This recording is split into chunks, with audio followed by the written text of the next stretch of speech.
Finding a quick way to add colour to your stamped images allows you to create many cards in one go. Ink smooshing is a perfect technique for this because you can make several ink smoosh backgrounds to then stamp on and die cut from. Today I've got 3 cards where I'm using this technique, with one of the cards I've just stepped up a notch.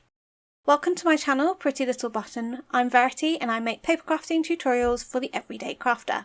This video is part of a blog hop for the Altenew Build-a-flower Coneflower blog hop and giveaway. So if you're watching this on my YouTube channel, do head over to my blog to enter. I'll give more details later on. So I'm using a variety of distress oxides for these cards. So I've got Seedless Preserves, Tattered Rose, Victorian Velvet, Dusty Concord, Shaded Lilac and some greens as well. So I'm starting off by ink smooshing the pads down onto a glass mat. You can use a glass mat, a media mat, whatever you have that's a non-porous surface.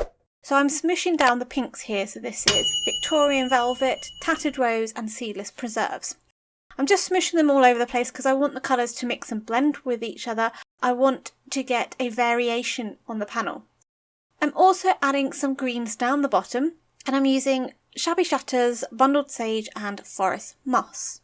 So once I've added all my colours down the bottom, I can then spritz it with water. This will allow the ink to bead up. And then I can take a watercolour cardstock panel and start smooshing the panel down into the colours. With Distress Oxides, what's really great about them is that you can dry them off and then layer the colours over the top and they won't muddy. So if I want to preserve some of those pinks a bit more and not get too much of the green muddy up the pinks, I just need to heat set it and then continue layering and positioning the colours in the area of the cardstock that I want. So I'm just drying this with my heat gun. I'm just using speed 2 on my heat gun to dry this off, and once it's reasonably dry I can then go back in and add some colour.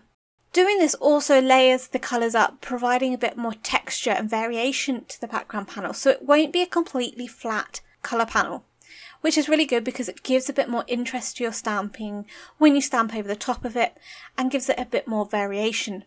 So as I said, these were the greens and the pinks, and now I'm doing some just green panel at the bottom at one edge, and then once I've done this I'm then adding some of the purples over the top.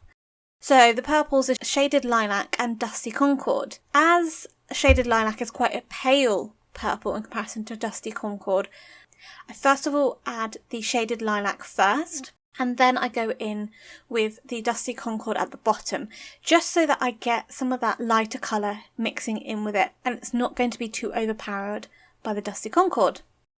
So I created several different panels because I had quite a lot of ink, so I got about 4 card panels in the end, and then I've positioned these in my MISTI. And as I said, I'm going to be using the Build-a-flower Coneflower stamp from Altenew.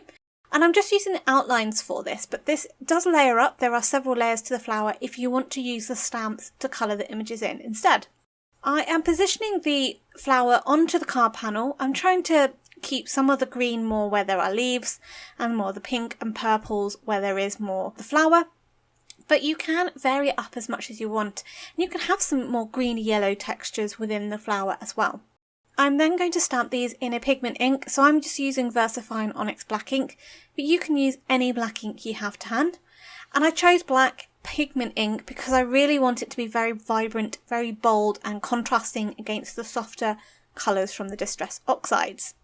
Now I switched it up and I repeatedly stamped these on several different positions on the card panels, but when I wasn't sure where I wanted it, and because the pigment ink is on there, I'm lazy and couldn't be bothered to clean my stamp in between positioning them, I place it on a piece of acetate sheet and then I can move it around the card panel until I find an area of the card that I quite like it stamped on.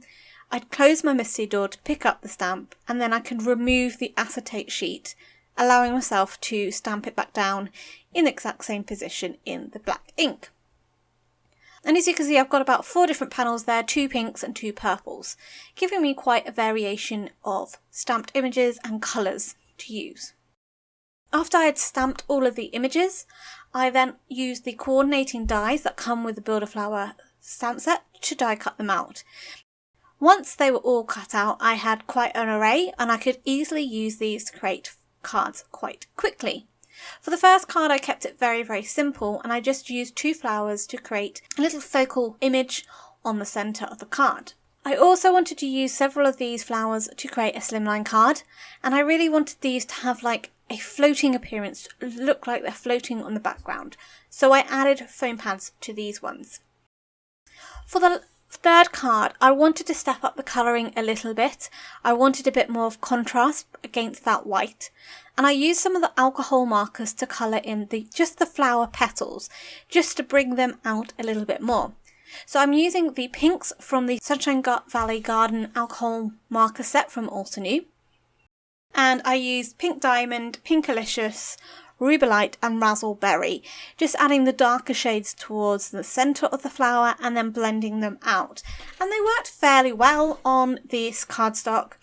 I tried not to be too rigorous with my colouring because I am using a pigment ink and it is not necessarily alcohol marker friendly or safe, but it didn't really bleed the pigment ink too much. So if you were to decide to do this, I would suggest stamping these in a alcohol friendly ink like Memento ink, just so you know it won't bleed. I was quite lucky and fortunate with this and they didn't really bleed that much. For the purple flowers, I then used some of the markers from the Water Garden set, and these were Wisteria, Hydrangea, Ultraviolet and Andromeda. Again, adding the darker colour towards the middle of the petals and the lighter colours towards the edge. As I mentioned, this is part of a hop going on today to celebrate the release of the Altenew Build-a-flower Coneflower stamp set and die. You can, if you're on my YouTube channel, make sure you hop over to my blog so you can enter the giveaway by commenting on my blog and hopping along. The more you hop along and comment, the more chances you have of winning. Altenew are giving away $200 in total in prizes to celebrate this release. That includes giving 2 $50 gift cards to 2 lucky winners, as well as 5 winners receiving $20 gift card certificates. Altenew will announce their winners over on their Altenew winners page on the 15th of April, so stay tuned. Once I'd foam mounted all the flowers to the cards, I also stamped a selection of the sentiments from the Build-a-flower Coneflower stamp set. I have some great little sentiments in there. All of the sentiments I use today are from that stamp set. In addition, to just add a little bit more interest, I used some black Nouveau drops just to add a bit of contrast to the background. Really pops against the white and the colours, but also ties in with the black ink of the flowers. So what I'd like to know is, what's your favourite way to colour images quickly? Let me know in the comments below. I hope today you found a new technique to you, or reminded you about a technique of how to add colour to your stamped images quickly by creating various different ink smoosh backgrounds and stamping on these to die cut from. It's such a fun technique. This was so quick to do and I created 3 beautiful cards quite quickly. You'll find in the description box below a link to a variety of different products used in today's video. You'll find the full product list over on my blog. If you're new to my channel, why not think about subscribing, and you can hit that bell icon to be notified when my next video is up. Until next time, happy crafting!